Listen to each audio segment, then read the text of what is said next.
But now, to succeed in whatever you do, what do we need? How can we get our success? How can we rate it? Where is Mark? Is Mark here? He's out. Yeah, Mark, please, can you come? I just need 2 people. Yeah, please. I need 1 more person. Sorry, Mark, please. 1 more person. So what I want us to do is this. Yes, I like this. You see, they have 2 different sizes of shoes. So, Mark, can you take off your shoe? Please. Please, can you wear his shoe? Can I wear his shoe? Yeah. Over the top of my shoe, or do I need to take my shoe off first? You can take your shoe off, please. Is it left or right? Left. Left.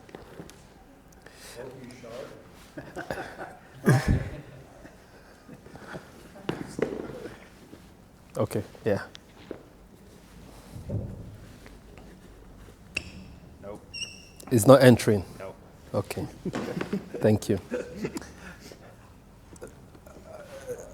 Do you know what I just tried to explain to us here is what I wanted to discuss with us today, which is empathy. That is what we just described in action. Thank you, guys. Thank you so much. We just tried to describe what is empathy. Empathy is trying to wear someone else's shoes. Can you feel what others are feeling? Sometimes the reason why a lot of people, I was talking to Fola, we were just talking not too long ago, and we spoke about how can you be successful in your business if you don't have empathy. You guys are students, which means that tomorrow you guys are going to go out, be entrepreneurs, project management, you can be financial, whatever it is. The future is bright for you guys because that is where the future is going. It's business. Every organization is business. If you're into product delivery, at the end of it, you have to talk about business. How do you market your product? It's so important in everything we do. So the point is, can you survive if you don't have empathy? Most guys think they can't survive without empathy. But that is why we have, most of the people that I've spoken today, you notice that there is empathy in their delivery because they own it. It is their thing. And once something is yours, what happens? You want to guide it. If I'm a business person, I'm trying to speak to a client. A client needs my service. When I approach the client, I need empathy to get what I need from the client. We call it empathy map. It's on the slide. The empathy map, you try to know what is the client talking about, what is he saying, what is he thinking, what is he feeling about what we need.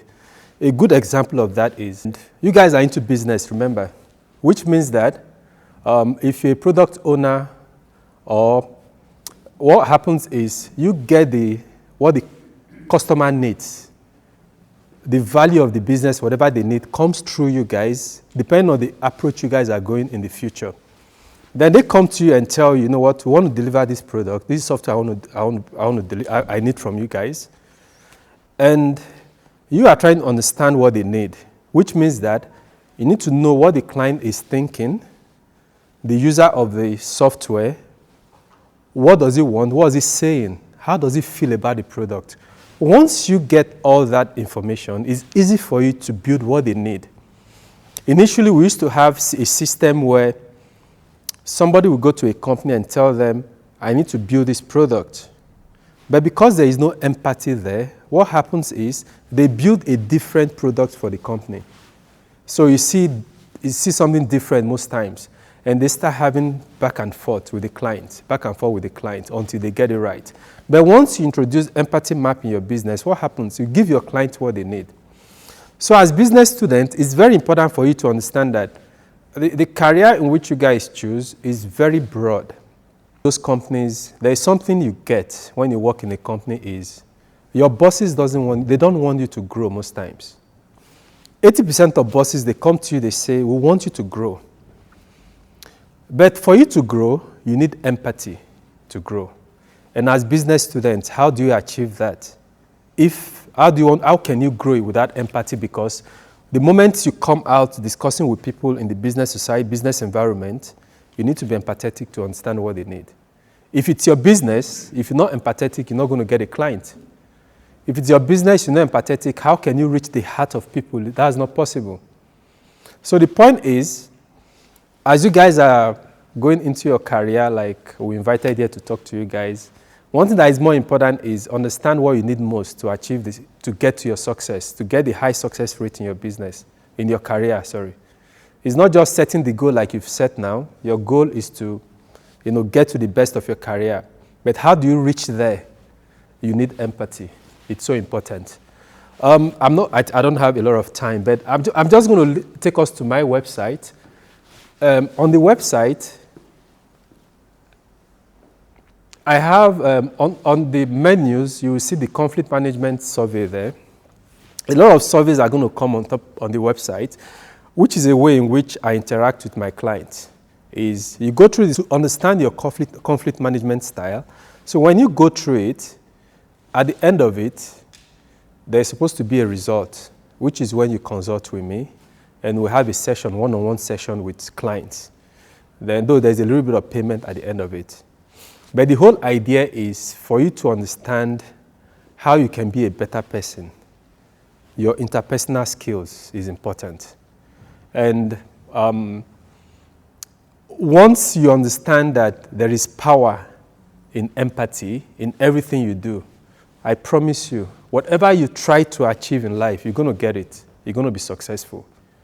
But once you work in a company, your mindset is programmed that I want to work for a company, I want to have a boss. Your boss is going to lead you in every direction you want to take. And your boss is not going to allow you to think for yourself. They're going to think for you. Your boss wants you to do what they want, definitely, because what they want is to use you to achieve the objective. And they don't need empathy from you. Most bosses want empathy. That's why empathy is only done from the top, not from the bottom.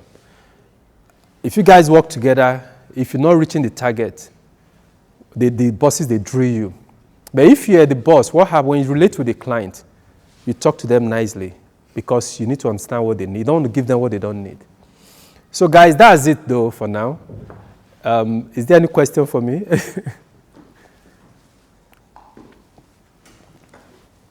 questions there, folks? Do you enjoy doing what you do? What was that? Sorry. Yeah, it's a good question. I said, do I enjoy what I do? Okay, great question. I enjoy what I do because I do enjoy it. Because it's what I love doing. Why I said it's what I love doing is that my first degree was Library and Information Studies, which means that you're stuck in a library and you read all the time. It's not my life. When I realized what I love doing, I realized that I love meeting people, communicating with people. I can't stay in a place where people are being maltreated. I speak out for people. I ensure that I had a discussion with a lady this morning. She called me. We spoke about 30 minutes while I was driving down here. And we're talking about how I need to accept how things are going on in a certain organization. And I told her, no, I can't work with you guys if it's that way. Survey, but I'm happy where I am. That's why you see people have mental health issues because you're not doing what you love doing. People are not empathetic. But once you go into what you love doing, you're happy in doing it. Whatever anybody does to you, you know how to get yourself relieved. I don't get bored with my job because I love what I'm doing. I can wake up 2 a.m. That's when I get, maybe a thought comes to my mind that, okay, can you do a research on this? I do it. I have a client, I'm working on their website now, which I do a lot of things. I don't say we don't have a lot of time, but I can't really talk about a lot of things. I do so many things, which makes me happy. But whatever I do, I lived in South Africa for 12 years, like the introduction he gave.